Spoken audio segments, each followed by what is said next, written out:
ನಮಸ್ತೆ ಮಾಣಿಕ್ಯರ, ಈ ವಿಡಿಯೋಗೆ ಸ್ವಾಗತ. ಹಿಂದೆ ಮಾಡಿರುವ ಒಂದು ಭಾಗನ ನೀವು ನೋಡಿದಿರಾ ಅಂತ ಅನ್ಕೊಳ್ತೀನಿ. ಗುರಿ ಸೆಟ್ ಮಾಡಿದಿರಾ ಅಂತಾನೂ ಅನ್ಕೊಳ್ತೀನಿ.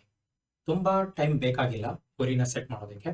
ಈಗ ಆ ಗುರಿ ಸೆಟ್ ಮಾಡದ್ಮೇಲೆ, ನಮಗೆ ಆ ಗುರಿ ಸಿಕ್ಕದ್ಮೇಲೆ ಮುಂದೆ ಏನ್ ಮಾಡ್ಬೇಕು? ಒಂದು ದಾರಿ ಬೇಕು. ನಮಗೆ ಒಂದು ನಿರ್ದಿಷ್ಟವಾಗಿ ಒಂದು ದಾರಿ ಇರಬೇಕು. ಇಲ್ಲಿಂದ ನಾವೇನ್ ಅನ್ಕೊಂಡಿರ್ತೀವಿ, ಯಾವುದು ಸಡನ್ ಆಗಿ ಅಂತ ಅನ್ಕೊಂಡಾಗ, ಆತರ ಅನ್ಕೊಂಡಾಗ ಒಂದು 100 ಅಷ್ಟೇ ಇರುತ್ತೆ. ಇದು ನಮಗೆ ಯಾವಾಗಲೂ ನಾವು ಅನ್ಕೊಂಡಿರುವಂತ ಒಂದು ಗುರಿ ಅಂತ. 100ರಿಂದ ಆಚೆ ಹೋಗ್ತಾನೆ ಇರುತ್ತೆ. ನಾವು ಯಾವಾಗ ಒಂದು ಗುರಿನ ಹಾಕೊಂಡಿರ್ತೀವಿ, ಆ ಗುರಿಗೆ ಸ್ವಲ್ಪ ಬೇಕಾಗಿರೋದು ಒಂದು ಯಾವಾಗ ಅಂತ ಹೇಳಿದ್ರೆ ಇಲ್ಲಿವರೆಗೂ ನಾವು ರೀಚ್ ಆಗ್ಬೋದು. ಸ್ವಲ್ಪ ಅಂದ್ರೆ ಸ್ವಲ್ಪ ಸಮಯ ಟೈಮಲ್ಲಿ 100ರಷ್ಟು ನಾವು ರೀಚ್ ಆಗ್ಬೇಕು ಅಂತ ಹೇಳಿದ್ರೆ ಕೆಲವೊಂದೊಂದು ಅಂಶಗಳೆಲ್ಲ ನಾವು ಫಾಲೋ ಮಾಡ್ಬೇಕಾಗುತ್ತೆ. ಅದು 100 ಅನ್ನೋದಕ್ಕಿಂತ 100ಕ್ಕಿಂತ ಜಾಸ್ತಿ ಹೋಗ್ತಾ ಇರುತ್ತೆ. ನಾವು ಹಾಕೊಂಡಿರುವಂತ ಒಂದು ಗುರಿ ಬರೀ 100ರಲ್ಲೇ ನಿಂತ್ಕೊಳ್ಳಲ್ಲ. ಅದನ್ನ ಮೊದಲು ಭಾಗದಲ್ಲಿ ಸ್ವಲ್ಪ ಮಾತ್ರ ನಾವು ಅಚೀವ್ ಮಾಡ್ತಾ ಬರ್ಬೋದು. ಇಷ್ಟು ಭಾಗ ನಾವು ನೋಡ್ತೀವಿ ಅಂತ ಬಂದ್ರೆ ತುಂಬಾ ಇಂಪಾರ್ಟೆಂಟ್ ಆಗಿರುತ್ತೆ. ಇವಾಗ ನಾವು ಯಾವುದೇ ಗುರಿ ಆಗಿರ್ಲಿ, ಆ ಗುರಿನ ಮುಂದೆ ತಗೊಂಡ್ಬರ್ಬೇಕಂದ್ರೆ ಒಂದು ಸರಿಯಾದ ದಾರಿ ಬೇಕು. ಆ ದಾರಿ ಯಾವ ತರ ಇರ್ಬೇಕಂತಂದ್ರೆ ನಮಗೆ ತುಂಬಾ ಕಷ್ಟ ಆಗ್ಬಾರ್ದು, ನೋಡೋದಕ್ಕೆ ಸುಲಭವಾಗಿರ್ಬೇಕು. ಪ್ರತಿ ದಿವಸ ನಾವು ಏನೇ ಸೆಲೆಕ್ಟ್ ಮಾಡಿದ್ರು ಅದು ಸರಳವಾಗಿ ಕಾಣಿಸ್ತಾ ಇರ್ಬೇಕು. ಯಾವುದೇ ಅಂಶ ನಾವು ಬಿಡಿಸ್ಬೇಕಾದ್ರೂ ಅದು ಸರಳವಾಗಿ ಅನಿಸ್ತಾ ಇರ್ಬೇಕು. ಅವಾಗ ನಮಗೆ ಯಾವುದೇ ಗುರಿನ ಶುರು ಮಾಡಿದ್ರು ಕೂಡ ಅದನ್ನ ಅಚೀವ್ ಮಾಡ್ಬೇಕಾದ್ರೆ ಕಷ್ಟ ಆಗೋದಿಲ್ಲ, ಮತ್ತೆ ಮುಂದೆ ಹೋಗ್ತಾ ಇರ್ತೀವಿ. ಏರಿಳಿತಾ ಇರೋದಿಲ್ಲ. ಯಾವ ತರ ಅಂತ ಹೇಳಿದ್ರೆ, ಒಂದು ಗುರಿ ಅಂತ ಬಂದ್ರೆ ನಮಗೆ ನಾರ್ಮಲ್ ಆಗಿ ಇವಾಗ ಹಿಂಗೆ ಇರಬಾರ್ದು. ನಮಗೆ ನೇರ ಹಿಂಗಿರ್ಬೇಕು ಇಲ್ಲಿಗೆ ರೀಚ್ ಆಗ್ಬೇಕಂತ ಅಂದ್ರೆ. ಏನಕ್ಕೆ ಅಂತ ಹೇಳಿದ್ರೆ, ಕರೆಕ್ಟ್ ಆಗಿ ನಾವು ದಾರಿ ಸರಿಯಾಗಿ ಮಾಡ್ಕೊಂಡಿಲ್ಲ ಅಂತ ಹೇಳಿದ್ರೆ ಆ ದಾರಿಲಿ ಎಷ್ಟೊಂದು ಒತ್ತಡಗಳಿರುತ್ತೆ, ಮತ್ತೆ ಆ, ಎಷ್ಟೊಂದು ಎಡವಿಡ್ತಾ ಇರ್ತೀವಿ. ಆ ಎಡವಲ್ಲಿ ಮೊದಲನೇದಾಗಿ ಮಿಸ್ಟೇಕ್ ಏನು, ನಾವು ಇಷ್ಟು ದೂರ ಒಂದ್ 2 ದಿವಸ ಮಾಡ್ತೀವಿ. 2 ದಿವಸ ಮಾಡಿ ಅದನ್ನ ಮುಂದೆ ಏನ್ ಮಾಡ್ಬೇಕು ಅನ್ನೋದು ಯೋಚನೆ ಮಾಡಿರಲ್ಲ. ಸಡನ್ ಆಗಿ ರಜಾ ತಗೊಳ್ತೀವಿ. ರಜೆ ತಗೊಂಡು ಒಂದ್ 2 ದಿವಸ ಮತ್ತೆ ರಜೆ ತಗೊಂಡು ನೋಡಿದಾಗ ಮತ್ತೆ ಝೀರೋ ಹೋಗ್ಬಿಟ್ಟಿರ್ತೀವಿ. ಇದು ಎಲ್ರಿಗೂ ಹಾಗೆ ಇರುತ್ತೆ. ಈ ಸಮಸ್ಯೆ ಎಲ್ರಲ್ಲೂ ಇದೆ. ಈ ಏರಿಳಿತ ಅಂತ ಬಂದಾಗ ಮತ್ತೆ ನಾವು ಈ ಝೀರೋ ಇಲ್ಲಿಗೆ ನಾವು ಇದರಲ್ಲಿ ಇಂಪ್ರೂವ್ಮೆಂಟ್ಸ್ ನೋಡ್ತಾನೆ ಇರಲ್ಲ.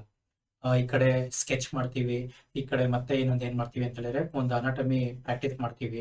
ಅದ್ರ ಜೊತೆ ಈ ಒಂದು ಕತೆಗಳನ್ನ ಬರೆದು ಒಂದು ಪಾತ್ರಗಳನ್ನ ರಚನೆ ಮಾಡ್ಬೇಕು ಅಂತ ಬಂದಾಗ, ಮತ್ತೆ ಇದನ್ನ ಶುರು ಮಾಡ್ಬೇಕಂತ ಬಂದಾಗ ಒಂದು ಝೀರೋ ಫೀಲಿಂಗ್ಸ್ ಅಂತ ಅನಿಸ್ತಾ ಇರುತ್ತೆ. ಝೀರೋ. ಸೊ ಈ ತರ ಅನ್ನಿಸ್ತೀರಾ ನಾವು ಮುಂದೆ ತಗೊಂಡು ಹೋಗ್ಬೇಕು ಅಂತ ಬಂದಾಗ ಕೆಲವೊಂದೊಂದು ಅಂಶಗಳನ್ನ ತುಂಬಾ ತಲೆಯಲ್ಲಿ ಕೊಡ್ಬೇಕು. ಅದು ಯಾವ್ದು ಅಂತ ಹೇಳಿದ್ರೆ, ಹಿಂದೆ ಏನ್ ಮಾಡಿದೀವಿ, ಮುಂದೆ ಏನ್ ಮಾಡಕೊಟ್ಟಿದೀವಿ ಅನ್ನೋದು ಯಾವಾಗ ನಾವು ಬಿಡ್ತೀವಿ. ಇವತ್ತು ಒಂದು 3 ಗಂಟೆ ಇದೆ ನನಗೆ ಒಂದು ಚಿತ್ರಗಳನ್ನ ಬಿಡಿಸೋದಕ್ಕೆ. ಇವಾಗ ಇಲ್ಲಿಂದ ಶುರು ಮಾಡ್ತೀನಿ. ನಾನು 100% ರೀಚ್ ಆಗೋದಕ್ಕೆ ಇವತ್ತು 3 ಗಂಟೆಯಲ್ಲಿ ಏನ್ ಮಾಡಿದ್ರೆ ಅನ್ನೋದನ್ನ ಫಸ್ಟ್ ತಿಳ್ಕೊಂಡು ಅದನ್ನ ಉಪಯೋಗಿಸ್ಕೊಳ್ಬೇಕು.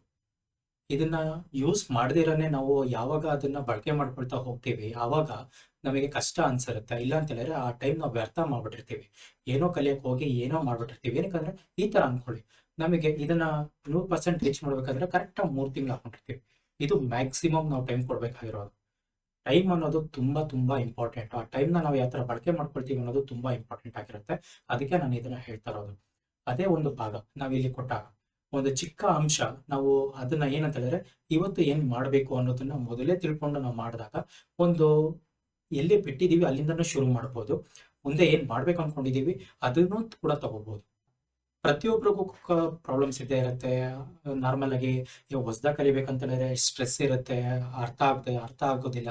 ಮತ್ತೆ ಇನ್ನೊಂದು ಹೇಳ್ತಾರೆ ರೆಸ್ಪಾನ್ಸಿಬಿಲಿಟೀಸ್ ಇರುತ್ತೆ. ಅದನ್ನೆಲ್ಲ ನೋಡಿದಾಗ ರಜೆ ತಗೊಳ್ಳೋದು ಸಾಮಾನ್ಯ, ಗ್ಯಾಪ್ ಆಗೋದು ಸಹಜ. ಗ್ಯಾಪ್ ಅಂದ್ರೇನೆ ಡೇಂಜರಸ್. ಈ ಗ್ಯಾಪ್ ಅನ್ನೋದು ತುಂಬಾ ಡೇಂಜರಸ್. ಏನಂತ ಹೇಳಿದ್ರೆ 1-2 ದಿವಸ ಗ್ಯಾಪ್ ಕೊಟ್ಬಿಟ್ರೆ ಮತ್ತೆ ಪೂರ್ತಿಯಾಗಿ ನಿಂತ್ಕೊಬಿಡ್ತೀವಿ. ಇಲ್ಲ 1-2 ವಾರ ಗ್ಯಾಪ್ ಕೊಟ್ರೆ ಎಲ್ಲ ಮರ್ತೋಗ್ಬಿಟ್ಟಿರುತ್ತೆ. ಈ ತರ ಮರಿಬಾರ್ದು ಅಂತ ಇದ್ದಾಗ ಏನ್ ಮಾಡ್ಬೇಕು, ನಾವು ಹಿಂದೆ ಏನೇನೆಲ್ಲ ಮಾಡಿದೀವಿ 1-2 ವಾರ ಟೈಮ್ ಕೊಡ್ಬೇಕು ಅಂತ, 1-2 ವಾರ ನಾನು ಮತ್ತೆ ಆರ್ಟನ್ನ ಟಚ್ ಮಾಡೋದು ಅಂತ ಹೇಳಿದ್ರೆ ಅದನ್ನ ಕ್ಯಾರಿ ಮಾಡ್ಬೇಕಾಗುತ್ತೆ. ಮೊಬೈಲ್ ಅಲ್ಲಿ ಫೋಟೋಸ್ಗಳನ್ನ ತಕೊಂಡು ಪ್ರತಿ ದಿವಸ ನೋಡೋದಾಗಿರ್ಬೋದು. ಇದು ಯಾವಾಗ ಅಂತ ಹೇಳಿದ್ರೆ ತುಂಬಾ ಇಯರ್ಲಿ, ಅಂದ್ರೆ ತುಂಬಾ ಮೊದಲನೇ ಭಾಗದಲ್ಲಿ ನಾವು ಇದನ್ನ ಮಾಡ್ಬೇಕು. ಒಂದ್ 2 ತಿಂಗಳಾದ್ಮೇಲೆ ನಿಮಗೆ ಹಿಡಿ ಸಿಕ್ಕು ಅಂದ್ರೆ ಏನಂತ ಹೇಳ್ತೀವಿ, ನಿಮಗೆ ಒಂದು ಹದ ಸಿಕ್ಕಿರುತ್ತೆ. ಅದನ್ನೇ ಆ ಫಾಲೋ ಮಾಡ್ಕೊಳ್ತಾ ಹೋಗ್ತಾ ಇರ್ತೀರಾ. ಅದನ್ನೇ ನೀವೇನ್ ಮಾಡ್ತೀರಾ, ಪ್ರತಿ ದಿವಸ ನಿಮಗೆ ಗೊತ್ತಿಲ್ದಂಗೆ ಬರ್ತಾ ಇರುತ್ತೆ. ಇವಾಗ ಮಾತ್ರ ನಿಮಗೆ ಕಷ್ಟ ಆಗುತ್ತೆ, ಇರಿಟೇಷನ್ ಆಗುತ್ತೆ ಇದೆಲ್ಲ ನೀವು ಮಾಡೋದಕ್ಕೆ. ಸ್ವಲ್ಪ ಸ್ವಲ್ಪ ನೀವು ಒಂದೊಂಚೂರು ಮುಗಿಸ್ತಾ ಹೋಗ್ತಾ ಇರಬೇಕು. ಯಾವಾಗ ನಿಮಗೆ ಆ ಈ ಅಂಶಗಳನ್ನೆಲ್ಲ ನೀವು ನೋಡಿಕೊಂಡು ನೀವು ಮುಂದೆ ಹೋಗ್ಬೇಕಾದ್ರೆ ಪ್ರತಿಯೊಂದು ಭಾಗಗಳು ಕೂಡ ನಮಗೆ ತಲೆಯಲ್ಲಿ ಉಳಿತಾ ಹೋಗ್ತಾ ಇರುತ್ತೆ. ಮತ್ತೆ ನೀವು ಒಂದು 2 ದಿವಸ ನೀವು ಟೈಮ್ ಕೊಟ್ರು, ಇವಾಗ ಒಂದು 2 ದಿವಸ ನೀವು ಟೈಮ್ ಕೊಟ್ರು, ನೀವು ಎಲ್ಲಿ ಬಿಟ್ಟಿದ್ರಿ ಅಲ್ಲಿಂದನೇ ಶುರು ಮಾಡ್ತಾ ಆರಾಮ್ಸಾಗಿ ಹೋಗ್ಬೋದು ನಿಧಾನವಾಗಿ. ಮತ್ತೆ ಇಲ್ಲಿಗೆ ಬರೋ ಅವಶ್ಯಕತೆ ಇರಲ್ಲ. ಬಟ್ ಇನ್ನೊಂದು, ಇದಿಷ್ಟು ಆಯ್ತಲ್ವಾ, ನಮಗೆ ಒಂದು ದಾರಿ ಇವಾಗ ಸಿಕ್ಕದ್ಮೇಲೆ ಆ ದಾರಿ ನಾವು ಸಾಕ್ತಾ ಇರ್ಬೇಕಾದ್ರೆ ಏರಿಳಿತ ಇರ್ತೀರ. ನೀವು ಒಂದು ಉದಾಹರಣೆ ತಗೊಳ್ಳೋಣ. ಇವಾಗ ಹೇಗೆ ಅಂತ ಹೇಳಿದ್ರೆ, ಗೆರೆಗಳನ್ನ ಹಿಂದೆ ನೋಡ್ದಂಗೆ ಗೆರೆಗಳೆಲ್ಲ ಯಾವ ತರ ಬಿಡಿಸೋದು ಅಂತ ಕಂಟ್ರೋಲ್ನ ತಗೊಂಡು ಇಲ್ಲಿ ಈ ತರ ಎಲ್ಲ ಬಿಡಿಸಿ ಕಂಟ್ರೋಲ್ನ ತಗೊಂಡು ನೀವು ಶುರು ಮಾಡ್ತಾ ಬಂದ್ರಿ. ನೆಕ್ಸ್ಟ್ ಬರೋದು ಇವಾಗ ಫಾರ್ಮು ಮತ್ತೆ ವೃತ್ತಾಕಾರ ತಗೊಳ್ಳೋದು, ಚೌಕ ತಗೊಳ್ಳೋದು, ಈ ತರ ಎಲ್ಲ ತಗೊಳ್ಳೋದಕ್ಕೆ ನೀವು ಪ್ರಾರಂಭ ಮಾಡ್ತೀರಿ. ಪ್ರಾರಂಭ ಮಾಡ್ಬೇಕಾದ್ರೆ ಇಲ್ಲೂ ಕೂಡ ನಾನು ಏರಿಳಿತ ಅಂದ ತಕ್ಷಣ ಇದು ಎಲ್ಲಾದ್ರಲ್ಲೂ ಸಾಧ್ಯ ಆಗೋದಿಲ್ಲ ಜಾಸ್ತಿ ಬೇಗ. ಇದು ಸ್ವಲ್ಪ ಅರ್ಥ ಮಾಡ್ಕೊಂಡ್ರೆ ಮಾತ್ರ ಈ ಗೆರೆಯನ್ನ ಅರ್ಥ ಅಂದ್ರೆ ಬೇಗ ತಗೊಂಡೋಗೋದಕ್ಕೆ ಸಾಧ್ಯ ಆಗುತ್ತೆ. ಇವಾಗ ಇಲ್ಲಿ ನೀವು ನೋಡ್ತಿರೋ ಹಾಗೆ ನಾನು ಒಂದು ಗೆರೆಗಳನ್ನ ತಗೊಂಡಾದ್ಮೇಲೆ ಒಂದು ಫಾರ್ಮ್ನ ತಗೊಳ್ಬೇಕಾದ್ರೆ ಆವತ್ತಿನ ದಿವಸ ಏನ್ ಮಾಡ್ತೀನಿ, ಒಂದು ಇದನ್ನ ಕಂಪ್ಲೀಟ್ ಮಾಡಿ ಮತ್ತೆ ಇದಕ್ಕೆ ಬರ್ತೀನಿ. ಸೊ ಆ ತರ ಮಾಡಿದಾಗ ನಮಗೆ ಇದನ್ನು ಕೂಡ ನೆನಪಲ್ಲಿ ಇರುತ್ತೆ, ಮತ್ತೆ ಇದು ಕೂಡ ನೆನಪಲ್ಲಿ ಇರುತ್ತೆ. ಅವಾಗ ಮತ್ತೆ ಏನ್ ಮಾಡ್ಬೋದು ಅಂತ ಹೇಳಿದ್ರೆ, ಮತ್ತೆ 3ನೇ ಭಾಗ ಕಲಿಬೇಕು ಅಂತ ಹೇಳಿದಾಗ ಹಿಂದೆ ಏನ್ ಮಾಡಿದೀವಿ ಅದನ್ನ ನೆನಪಲ್ಲಿ ಇಟ್ಕೊಳ್ಳೋಣ. ಅದನ್ನ ನೆನಪಲ್ಲಿ ಇಟ್ಕೊಂಡು ಮತ್ತೆ ಹಿಂದೆ ಈ ಗೆರೆಗಳೇನೇನಿದೆ ಅದನ್ನ ಮತ್ತೆ ಎಲ್ಲ ಮುಗಿದ್ಮೇಲೆ ಮಾಡೋಣ. ಸೊ ಈ ತರ ನಿಮಗೆ ಇದನ್ನ ಕೇಳಿರ್ಬೋದು, 147 ಅಂತ ಒಂದು ಕೇಳಿರ್ತೀರ. ಈ 147 ಅನ್ನೋದು ಮತ್ತೆ ನಾವೇನು ಒಂದ್ಸತಿ ಕಲಿತೀವಿ, ಇದನ್ನ ಪುನಃ 3 ದಿವಸ ಆದ್ಮೇಲೆ ಅದನ್ನ ನೆನಪಲ್ಲಿ ಇಟ್ಕೊಂಡು ಅದನ್ನ ಮತ್ತೆ ಶುರು ಮಾಡೋ ಅಂತ ಇದು. ಈ ತರ ಮಾಡಿದಾಗ ನಿಮ್ಗೆ ನಾವೇನೇ ಮಾಡಿದ್ರು ಸ್ವಲ್ಪ ತಲೆಯಲ್ಲಿ ಜಾಸ್ತಿ ಉಳ್ಕೊಳ್ಳುತ್ತೆ. ಅದನ್ನ ನಾವು ಈಸಿಯಾಗಿ ಮರೆಯೋದಿಲ್ಲ ಯಾವ್ದನ್ನು ಕೂಡ. ಸೊ ಇವಾಗ ಇದಿಷ್ಟು ಒಂದು ಭಾಗಗಳಿದ್ರೆ ಏನಕ್ಕೆ ಇದೆಲ್ಲ ಬೇಕು, ನಾವು ಇದಿಲ್ದಿರನೆ ಹಂಗೆ ಮಾಡ್ಕೊಳ್ತಾ ಹೋಗ್ಬೋದಲ್ಲ ಅಂತಾನು ಕೂಡ ಅನ್ಕೋಬಹುದು. ಸೊ ಇದೆಲ್ಲ ಮಾಡ್ಕೊಂಡ್ರೆ ನಾವು ಈ ಟೈಮ್ನ ಸೇವ್ ಮಾಡ್ಬೋದು. ಬರೀ 3 ತಿಂಗಳಲ್ಲಿ ನಿಮಗೆ ರಿಸಲ್ಟ್ ಸಿಗುತ್ತೆ. 3 ತಿಂಗಳಲ್ಲಿ ನಿಮಗೆ ರಿಸಲ್ಟ್ ಸಿಕ್ಕಿದ್ರೆ ನೀವು ಅದ್ರಲ್ಲಿ ಏನ್ ವರ್ಕೌಟ್ ಆಗ್ತಿದೆ ಎಸ್, ಇಲ್ಲ ಅಂತ ಹೇಳಿದ್ರೆ ನೋ. ಸೊ ಇವಾಗ ವರ್ಕೌಟ್ ಆದ್ರೆ ನೀವು ಅದನ್ನ ಫಾಲೋ ಮಾಡ್ಬೋದು. ವರ್ಕೌಟ್ ಆಗ್ಲಿಲ್ಲ ಅಂದ್ರೆ ನೀವು ಇನ್ನೊಂದೊಂದು ಸೆಲೆಕ್ಟ್ ಮಾಡ್ಬೋದು. ಪುನಃ ನೀವು ಏನ್ ಹೇಳ್ತಾ ಇದೀವಿ ಅಂತ ಹೇಳಿದ್ರೆ 1 ವರ್ಷ 2 ವರ್ಷ ನೀವು ಟೈಮ್ ಕೊಟ್ಟು ಅಂದ್ರೆ ಅಬ್ಸರ್ವ್ ಮಾಡೋ ಅವಶ್ಯಕತೆ ಏನಿರಲ್ಲ ಈ ತರ ನೋಡಿದಾಗ. ಆದ್ರೆ ಗುರಿ ಅನ್ನೋದಿರುತ್ತೆ, ನಿಮಗೆ ಇದು ಕಂಫರ್ಟ್ ಆಗಿರುತ್ತೆ. ಬಟ್ ಆದ್ರೆ ಇದಿಷ್ಟು ನೀವೇನು ಅಚೀವ್ ಮಾಡಿರ್ತೀರಾ, 2ನೇ ಗುರಿನ ನೀವು ಸೆಲೆಕ್ಟ್ ಮಾಡಿದಾಗ ಇದು 3 ತಿಂಗಳು ತಗೊಳ್ಳೋದು 1 ತಿಂಗಳು ತಗೊಂಡಿರುತ್ತೆ. ಏನಕ್ಕಂದ್ರೆ ನಿಮಗೆ ಆಲ್ರೆಡಿ ಗೊತ್ತಿರುತ್ತೆ ಏನೇನೆಲ್ಲ ಮಾಡ್ಬೇಕು, ಹಿಂದೆ ಏನೇನೆಲ್ಲ ಕಲ್ತಿದ್ದೀರಾ ಆ ತರ. ಸೊ ಗುರಿನ ನಾವು ಚೇಂಜ್ ಮಾಡ್ತಾ ಹೋಗ್ತಾ ಇರ್ಬೋದು, ನಮ್ಮ ಕಂಫರ್ಟ್ಗಾಗಿರ್ಬೋದು, ಖುಷಿಗಾಗಿರ್ಬೋದು, ಮತ್ತೆ ನಾವು ಏನೇನೆಲ್ಲ ಸಾಧನೆ ಮಾಡ್ಬೇಕು ಅಂತ ಅನ್ಕೊಂಡಿರ್ತೀವಿ ಅದರಲ್ಲಿ ಆ ತರನೂ ಆಗಿರ್ಬೋದು. ಸೊ ಅದೆಲ್ಲದಕ್ಕೂ ಕೂಡ ಇದು ಕೆಲವೊಂದೊಂದು ಅಂಶಗಳನ್ನ ನಾವು ಫಾಲೋ ಮಾಡ್ಬೇಕಾಗುತ್ತೆ. ಅದಕ್ಕೆ ನಾನು ಇದನ್ನ ನಿಮ್ಮ ಹತ್ರ ಹೇಳ್ತಾ ಇರೋದು. ಕರೆಕ್ಟಾಗಿ ಒಂದು ದಾರಿನ ಮಾಡ್ಕೊಳ್ಳಿ. ಆ ದಾರಿ ಇರಬೇಕು. ಆ ದಾರಿ ಯಾವ ತರ ಅಂತ ಹೇಳಿದ್ರೆ ಪ್ರತಿಯೊಂದಕ್ಕೂ ನಮಗೆ ಕಷ್ಟ ಆಗಬಾರ್ದು, ಸುಲಭವಾಗಿರ್ಬೇಕು, ಮತ್ತೆ ಮರಿಬಾರ್ದು. ನೀವೇನೇ ಮಾಡಿದ್ರು ಅದನ್ನ ಟ್ರ್ಯಾಕಿಂಗ್ ಇಕ್ಕೋಬೇಕು. ಮತ್ತೆ ಏನಂತ ಹೇಳಿದ್ರೆ ಟ್ರ್ಯಾಕಿಂಗ್ ಅಂತ ಏನಿಲ್ಲ, ಜಸ್ಟ್ ಫೋಟೋಗ್ರಫಿ ಮಾಡ್ಕೊಳ್ಳಿ. ಮೊಬೈಲ್ ತಗೊಂಡು ಒಂದು ಕ್ಲಿಕ್ ತಗೊಳ್ರಿ, ಅದಕ್ಕೆ ಅಂತ ಒಂದು ಫೋಲ್ಡರ್ನ ಕ್ರಿಯೇಟ್ ಮಾಡಿ ಪುಷ್ ಮಾಡ್ತಾರೆ. 2 ದಿವಸಕ್ಕೆ ಒಂದ್ಸತಿ ನೋಡ್ತಾರೆ. ಈ ತರ ನೋಡೋದ್ರಿಂದ ಏನಾಗುತ್ತೆ, ನೀವು ಬಿಡಿಸಿರೋದೇ ನಿಮಗೆ ಸಿಗ್ತಾ ಬರ್ತಾ ಇರುತ್ತೆ. ನಾವು ಬೇರೆಯವ್ರ ಡ್ರಾಯಿಂಗ್ಸ್ಗಳನ್ನ ನೋಡೋದೇ ಬೇಕಾಗಿಲ್ಲ. ನಮ್ಮ ಡ್ರಾಯಿಂಗ್ಸ್ಗಳನ್ನ ನಾವೇ ನೋಡಿ ಅದ್ರಲ್ಲಿ ಏನೇನು ತಪ್ಪಿದೆ ಅಂತ ತಿಳ್ಕೊಂಡು ಅದನ್ನ ಇಂಪ್ರೂವ್ ಮಾಡಿದ್ರೆ ಸಾಕು.